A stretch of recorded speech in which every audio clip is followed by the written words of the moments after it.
What if you don't matter? What if all of your thoughts, precious feelings, great dreams, and terrible fears are completely, utterly, spectacularly irrelevant? Might it be that all of your mental life is just some pointless spectator, looking on as your body does the important stuff of keeping you alive and running about? What actually is the point of a thought? This is the view of Epiphenomenalism, and it might just be one of the most disturbing ideas in all of philosophy.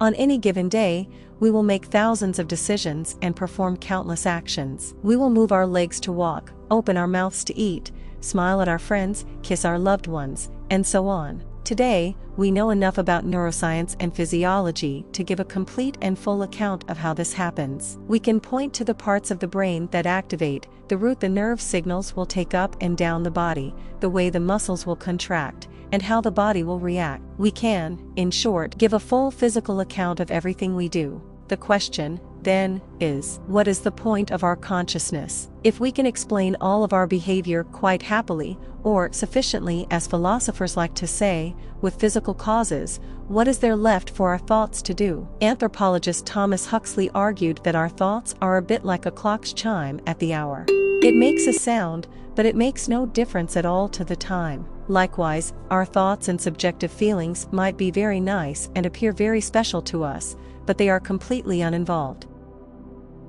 This all stems from a key problem of dualism, which is the philosophical idea that the mind and body are different things. There is something intuitive to the idea. When I imagine a flying dragon with fiery breath and leathery wings, that is entirely different from the physical world of lizards, candles, and bats. Or, put another way, you cannot touch with your finger or cut with a knife the stuff that happens in your head. But we don't like believing that our thoughts don't exist. So, what are they? The problem in dualism is understanding how something mental, non-physical, and subjective possibly could affect the physical world and especially my physical body. Yet, it clearly happens. For instance, if I want a cupcake, I make my hand move toward it. So, how can the immaterial affect the material? This problem of causal interaction is not easily resolved, and so some philosophers prefer the epiphenomenalist response. Perhaps our minds don't do anything. If we want to retain the idea that our minds exist, but in a completely different way as the physical world,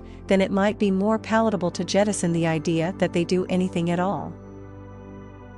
Then, what is the point of consciousness? There are some, such as neuroscientist Daniel Dehaene and philosophers Giulio Tononi and Peter Godfrey Smith, who argue that consciousness can best be explained by integrated information theory. In this theory, consciousness is something that emerges from the sum of our cognitive processes, or, more specifically, capacity of a system to integrate information, as Tononi writes. In other words, consciousness is a net product of all the other things our mind is doing, such as synchronizing sensory inputs, focusing on specific objects, accessing various types of memory, and so on. The mind is an overseer at the center of a huge web and is the result or byproduct of all the incredibly complex things it needs to do. But this kind of emergentist theory, since the mind emerges from its operations, does leave us with some epiphenomenal questions. It seems to suggest that the mind does exist, but that it can be fully explained and accounted for by other physical processes. For instance, if we suppose our consciousness is the product of our complex and various sensory inputs, as Godfrey Smith offers,